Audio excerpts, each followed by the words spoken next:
Welcome to Pages to Dialogues, your premier destination for insightful discussions on Christian books.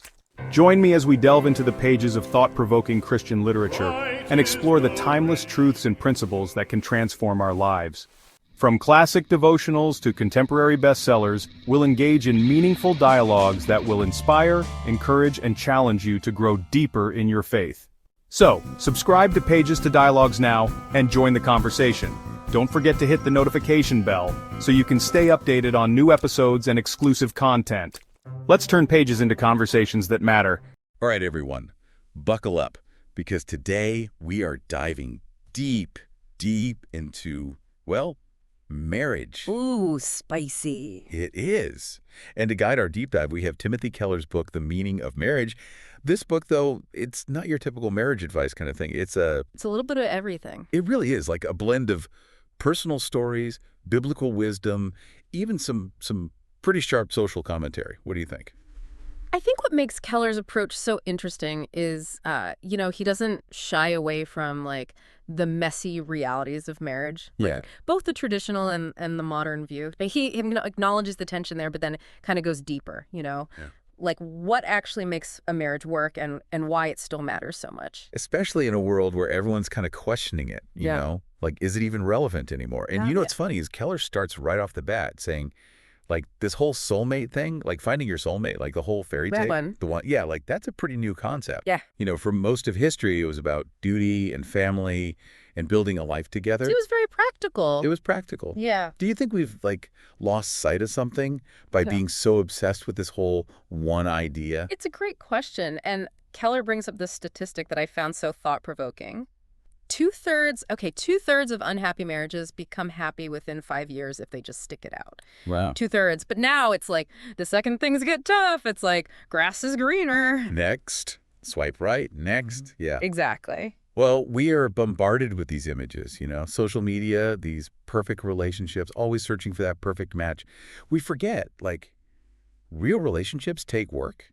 Effort, yeah, and commitment, to ride out those inevitable storms that come. Right. And yet here's what I find fascinating. Like, even the most outspoken critics of traditional marriage Don't get married. They still want to get married. It's like, if it's so outdated and restrictive, then, like, why are we still clinging to it, It's like we can't shake that deep need for connection. Like, we need to belong even if we're telling ourselves we don't. There's something so fundamental about it that keeps pulling us back in. Totally. Yeah. You know what I think? I think part of the reason we struggle so much with marriage today is we go into it with such unrealistic expectations. No, 100%. And this is where I think John Tierney's concept of the flawmatic comes in, that voice in our heads. Yeah. That instantly picks out every single deal breaker Oh, yeah. in a potential partner. Mm-hmm. Like, we're programmed to just find faults, no matter how small they are. Well, and Keller tells that hilarious story about the guy who rejects the woman because of her dirty elbows. Dirty elbow. Dirty elbows. Like, come on. You can't make this stuff up. Yeah. Have you ever experienced something like that? I mean, don't we all have those little things, Oh, yeah. that trigger that flawmatic? But I think it's about taking a step back and asking yourself, is this a deal breaker or am I just looking for an excuse? Right. Yeah. So much of it, I think, is tied to this consumeristic view of relationships, which Keller really pushes back against. He wants us to see marriage not as this transaction, but as a covenant. Yeah. This binding promise of commitment to the other person's good. It's so different from the whole, like, what's in it for me? It's such a powerful shift. It is. And I think it's hard for us to really, like, grasp because we are so used to approaching relationships like we're shopping, Yeah. We want the newest version, the best deal, and we're, ready to trade up. Yeah, and he uses this analogy of the marketplace to really illustrate this, Like, are we really treating our partners like commodities? Ooh, that stings a little. It does, right? It makes you think. So what do you think? It's a tough question, but All right. I mean, it does force us to kind of confront, like, how we approach relationships in a society that's all about, instant gratification and upgrading. Yeah, always upgrading. Yeah. But he offers this alternative, and it's all about the power of promise. Like, he's saying that a promise, like a real promise of lifelong commitment, not just the feelings, can actually make love deeper. Over time. More resilient. Sounds kind of counterintuitive, but It does, but think about it. We're so conditioned to think love should be spontaneous and exciting all the time. all the time. But Keller, he's drawing on this biblical concept of a covenant, right? Yeah. And he's saying it's through that promise, that unwavering commitment, that love actually becomes profound and unshakable. It's like that Lewis Smedes quote. We create our identity through promises. It's the act of promising that makes love predictable and therefore profound. Ooh, that's good. Right. It flips it. Right. It totally changes how we think about it. Like when you say a wedding vow, you're not just saying words. You're making this declaration that changes the very nature of your love. Right. It moves it from a feeling to a choice. A choice. Wow. Commitment that you uphold even when the butterflies fade. Yeah. And that kind of brings us to this next stage that Keller explores, which is like romantic love, the stages of romantic love. And he doesn't sugarcoat it. He says that like that in love phase, like the initial crazy, Oh, yeah. it's exhilarating, but it's often based on a fantasy. We get so swept up in those feelings We do. that we're projecting our ideals onto our partners. Right. We're seeing what we want to see, Not real. not reality. And then that glow fades and, we're left confronting each other's flaws, which can be a real shock. Rude awakening. Yeah, for anyone seeking that soulmate who won't challenge them or require them to, actually grow. To grow, yeah. And Keller uses this couple, Jessica and Rob, as kind of an illustration. And he says their marriage was like a crucible where all those idealized visions were refined by the fire of reality. What do you think about that? I think it's a great metaphor because that process, it isn't always pretty. Jessica and Rob's story, it's full of conflict, frustrations, moments where they wanted to just give up, but they didn't. And through it all, it was their commitment to the marriage, their willingness to face their own shortcomings and help each other grow that transformed them. Into better versions of themselves. Exactly. So it's not about finding the perfect person. It's about choosing to love and grow with someone, even when it's hard. Even when it's hard. Yeah, but marriage is this journey of transformation, both individually and together. Right. And that transformation often requires us to learn how to love our partner in the right way, using their love currency. Love currency, right. This is where love languages come in. Exactly. So important. I love that he tells that funny story about the diaper conflict with his wife, Kathy. It's such a classic example It is. of how we can be speaking the wrong love language and our partner feels totally unvalued, misunderstood. He really drives home how important it is to understand your partner's love language, whether it's words of affirmation, acts of service, receiving gifts, quality time, physical touch. It's about meeting their emotional needs in a way that truly speaks to them. It makes you think, right? Yeah. Are you speaking your partner's love language, or are you in this weird currency exchange where they end up feeling bankrupt? Ooh, that's a good one. It's definitely something to think about. Yeah, it can make such a difference, I think, in how you communicate. Absolutely. Before we move on, though, I want to acknowledge that not everyone listening is, in a relationship, and that's okay. Totally okay. And Keller actually has some really interesting things to say about singleness As a gift. as a gift and how to approach dating wisely if marriage is something you are seeking. He really challenges that whole idea that, being single is just this waiting room for marriage. Right. Saying it's valuable in its own right, a time for growth, for service, for figuring out who you are.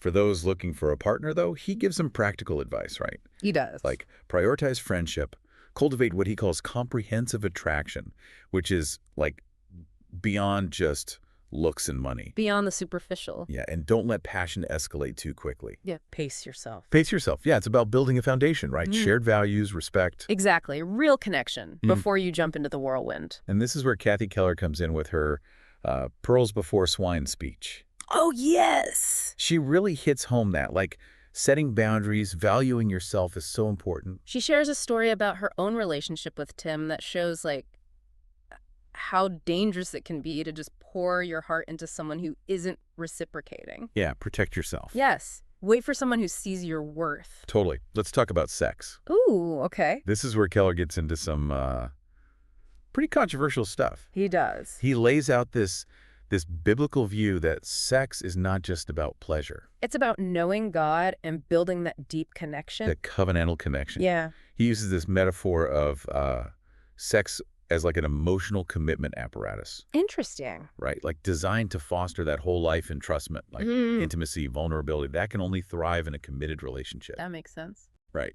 And he's pretty straightforward about why he thinks sex outside of marriage can be harmful. Leading to entanglement, unrealistic expectations, and all that. Right, which I think can really hinder us from forming those healthy relationships we want. His perspective really challenges like everything our culture tells us, right? It does, yeah. Like he wants us to see sex as this sacred act An expression of love and commitment. within marriage. Obviously, it's a complex issue with like many different viewpoints, but I think it's something worth considering. Oh, absolutely. And it leads us to this next part of his book, which is one of the most sensitive and often misunderstood gender roles. Buckle up. Gender roles. Ready to tackle this one. I know it's a topic that makes people like squirm, especially today. It can feel so outdated. Yeah, like almost offensive to some people. Right. I think it's safe to say we all have some baggage around this. Oh, yeah. I mean, it's been used to justify so much inequality, oppression. It's hard to even know where to begin. It really is. And Keller doesn't pretend otherwise. He like jumps right in. He does acknowledges how gender roles have been, twisted, misused throughout history, but he also wants to present like a different perspective, Right. rooted in his understanding of the Bible. So how does he reconcile that? Traditional gender roles and this idea of equality. Well, he starts by emphasizing that, while the Bible talks about distinct roles for husbands and wives, it also affirms their fundamental equality Okay. in God's eyes. So distinct roles, but equal.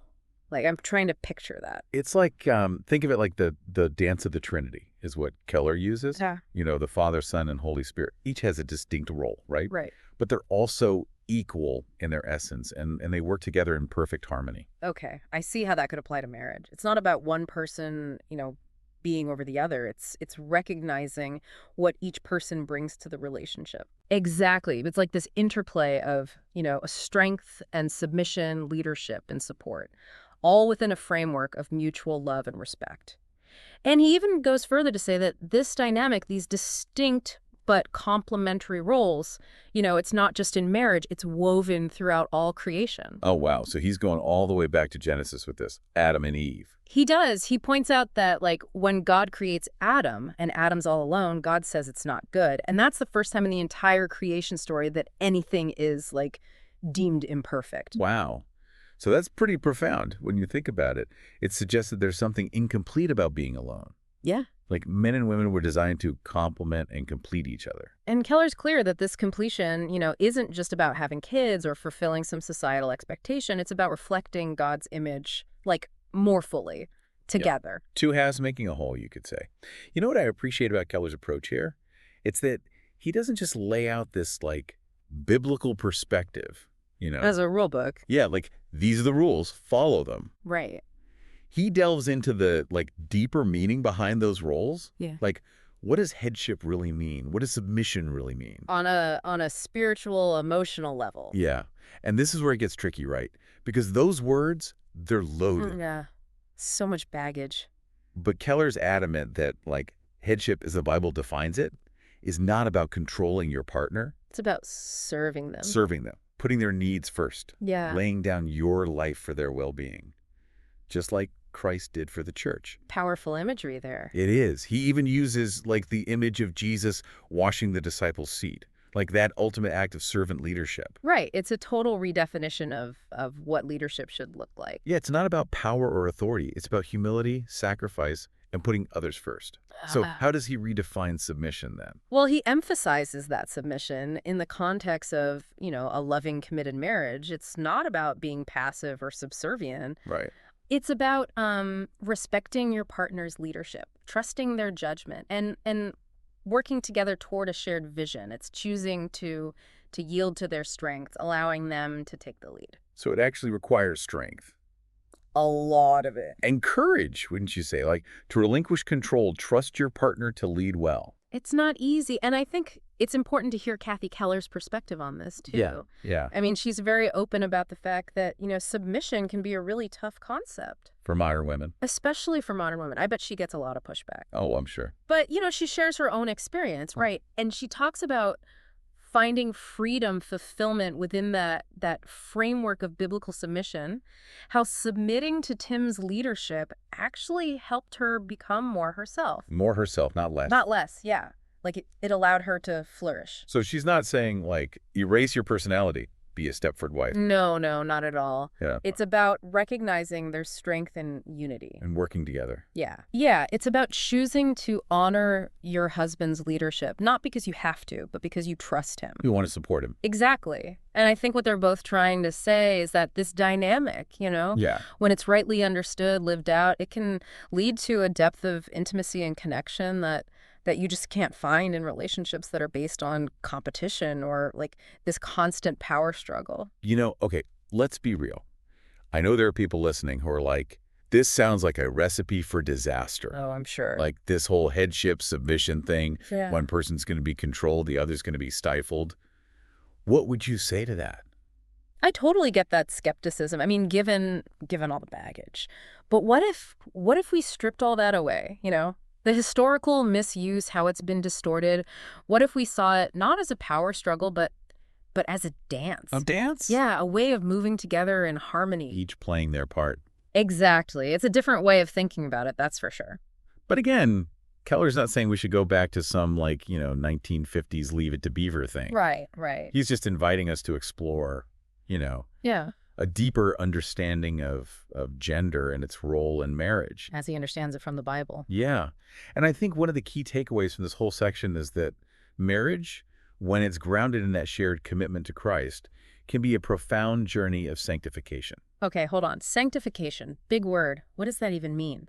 Basically, becoming more like Christ, both individually and as a couple. Oh, okay. It's about letting that refining fire of marriage, Yeah. burn away the selfishness, the pride, all the messed up views we have. So not about a perfect marriage, but using the struggles to grow. Exactly. And through that process, Keller says, you discover this level of joy and intimacy that just surpasses anything the world offers. It's a different kind of happiness, deeper, more lasting. It's not just about the couple either, right? Like this transformative power of marriage, it ripples outward. It impacts families, communities, even society as a whole. It's a powerful vision. It is. So where do we go from here? We've unpacked a lot.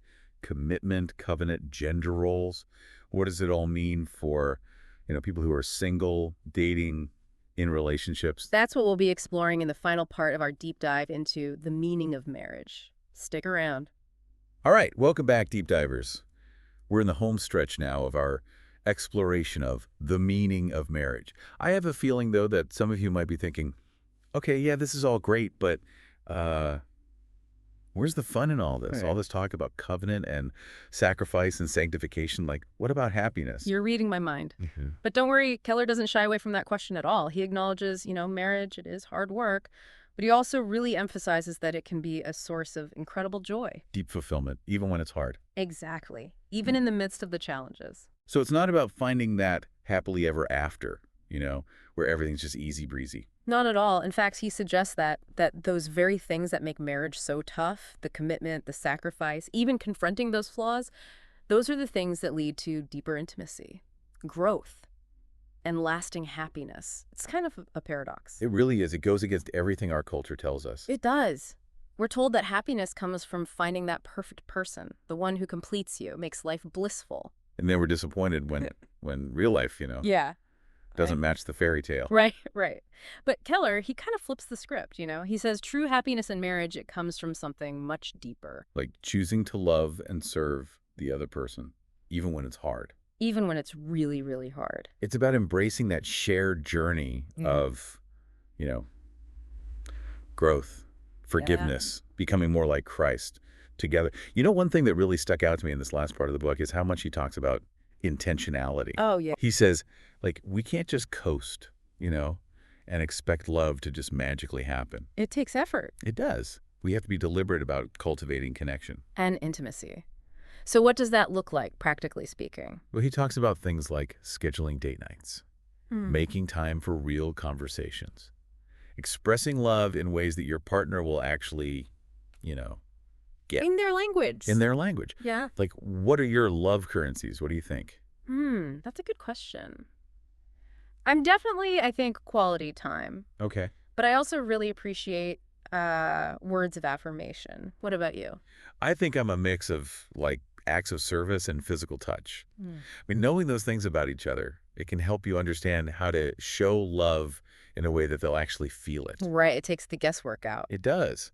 But it's so easy to let those things slip, you know? Oh, for sure. Life gets in the way. Life gets in the way. Work, kids, errands. Next thing you know, you haven't had a real conversation with your spouse in days. Yeah. Keller, though, he reminds us that marriage requires presence. Being present. Yeah, making that intentional choice to invest in the relationship, even when it feels like there's no time. And that investment, it pays off. Big time. With dividends of joy, connection, and lasting love. So as we wrap up our deep dive here, I want to leave you with a few final thoughts. Okay, I like it. Hit us. First, remember that marriage, as Keller presents it, it's a reflection of something so much bigger. It's a reflection of the gospel, a picture of grace, forgiveness, and the transformative power of that sacrificial love. Yeah, like two imperfect people choosing to commit to each other no matter what.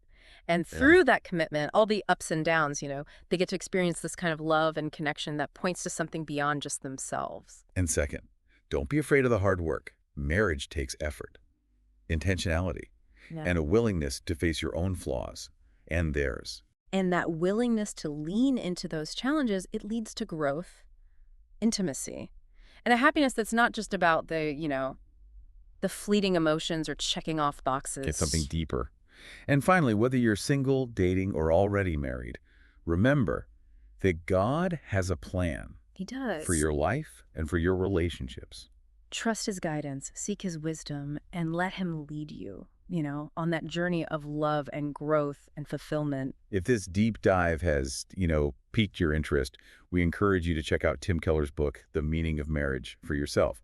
It's rich, insightful, and honestly, it's challenging. It'll give you a lot to think about, a lot to talk about. Whether you're married or not. Absolutely. Thanks for joining us on this deep dive. Until next time, keep exploring, keep learning, and keep seeking that deeper meaning in everything. We'll see you then. Thank you for tuning in to this episode of Pages to Dialogues. We hope you enjoyed our discussion and found valuable insights to apply to your life. If you did, please consider subscribing to our YouTube channel, Pages to Dialogues.